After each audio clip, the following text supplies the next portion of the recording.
মামলার ভিত্তিতে তাকে গ্রেপ্তার করা হয়েছে, রাষ্ট্রদ্রোহ, পতাকার অবমাননা, জাতীয় পতাকার অবমাননা সেখান থেকে।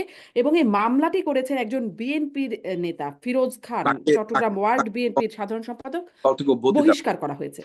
জি, কেন বহিষ্কার করা হলো? এই মামলা করার পরেই তাকে বহিষ্কার করা হয়েছে। তাকে বহিষ্কার কেন করা হলো? এটা তার দায়িত্ব ছিল না সেই জন্য, কারণ সাংগঠনিক ভাবে দায়িত্ব আমার তো দায়িত্ব নাই, এটা রাষ্ট্রের দায়িত্ব। হ্যাঁ, কিন্তু তিনি যে একজন নাগরিক হিসেবে এই মামলা করতেই পারেন। মানে বিএনপির সব মামলা কি বিএনপির কাছে অনুমতি নিয়ে করে নেতাকর্মীরা? না, এই যে বিষয়টা, আপনি একজনের বিরুদ্ধে আপনি রাষ্ট্রদ্রোহ মামলা করবেন, এবং রাষ্ট্র যদি মনে করে কোনো ব্যক্তি রাষ্ট্রদ্রোহ করেছে, আপনাকে আরেকটা কথা বলি, আমি ইচ্ছা করলে কিন্তু একটা রাষ্ট্রদ্রোহ মামলা করতে পারি না, এবং সেটা আমলে নেওয়া হবে না আনলেস এন্ড আনটিল যদি এটা স্বরাষ্ট্র মন্ত্রণালয় যদি অনুমোদন না করে। এটা কিন্তু আপনার মানে নিশ্চয়ই আপনি জানেন, তাই না? আমার বিরুদ্ধে কিন্তু আপনার 97 সালে একটা রাষ্ট্রদ্রোহ মামলা আপনার রুজুর প্রস্তুতি ছিল এবং কার্যক্রম এগুচ্ছিল, তখন আমি মার্কিন যুক্তরাষ্ট্রে চলে গিয়েছিলাম। সেটা হচ্ছে ভারতের যে অনুপ চেটিয়া আছে, ভারতের অনুপ চেটিয়া কিনে আমার নিজের একটা লেখাকে কেন্দ্র করে। তো সবসময় আপনার কোনো ব্যক্তি যে আপনার রাষ্ট্রদ্রোহ মামলা, বহুবার দেখা গেছে যে ব্যক্তি যখন রাষ্ট্রদ্রোহ মামলা করে সরকার সেটাকে আমলে নেয় না, এবং যদি কখনো আমলে নেয় তখন সেটা স্বরাষ্ট্র মন্ত্রণালয়ের অনুমোদনের প্রয়োজন থাকে, এবং এটা আইনি বাধ্যবাধকতা। তো সুতরাং ব্যক্তি হিসেবে বিএনপির কোন লোকের এই দায়টা থাকার কোনো কারণ না।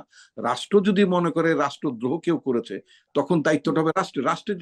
কিন্তু সে কি কোনো অন্যায় করেছে? মানে আপনি বলছেন এটি যৌক্তিক ছিল, তো যৌক্তিক প্ল্যাটফর্মটা সে তৈরি করে দিয়েছে, মানে হ্যাঁ, বা তিনি তৈরি করে দিয়েছেন।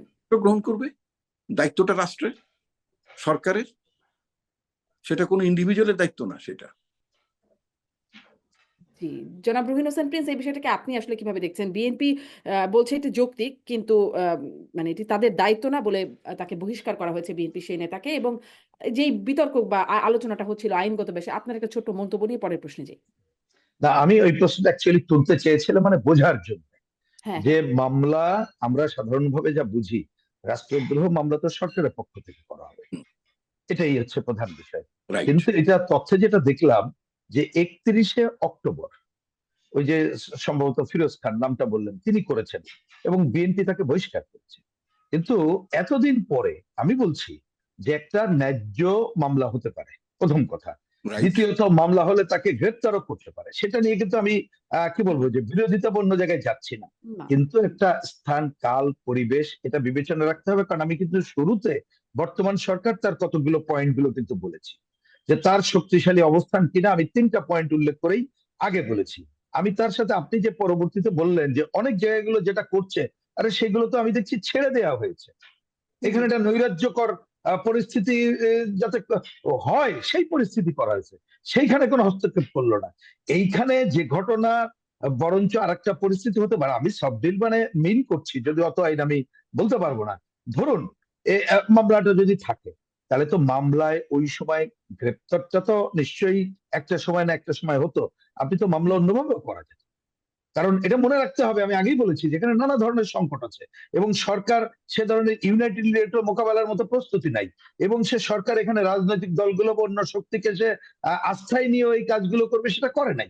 সুতরাং তাতে করে এইখানে কে কি সংকট তৈরি করতে চাইছে আমি জানি না, বা কে কি মনে করেছে, হয়তো সরকারের পক্ষ যদি ইনোসেন্টলিও মনে করে থাকে এটা একটা বড় হুমকি, এখনই এটা দমন করার জন্য এই কাজটাই একটা বেস্ট যদি মনে করে থাকে। কিন্তু আপনি দেখেন যে নৈরাজ্যকর পরিস্থিতির উদ্ভব হলো, তা তার ফলটা কি হলো?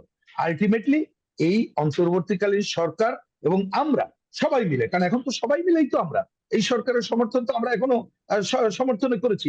আমরা কিন্তু একটা নতুন ধরনের সংকট, নতুন একটা জায়গায় চলে চলে গেলাম এবং যাচ্ছিও। জিনিসটা তো এত সহজে যাচ্ছে না। আপনি দেখেন বিদেশ, অন্যান্য জায়গাগুলো কোথায় চলে গেল।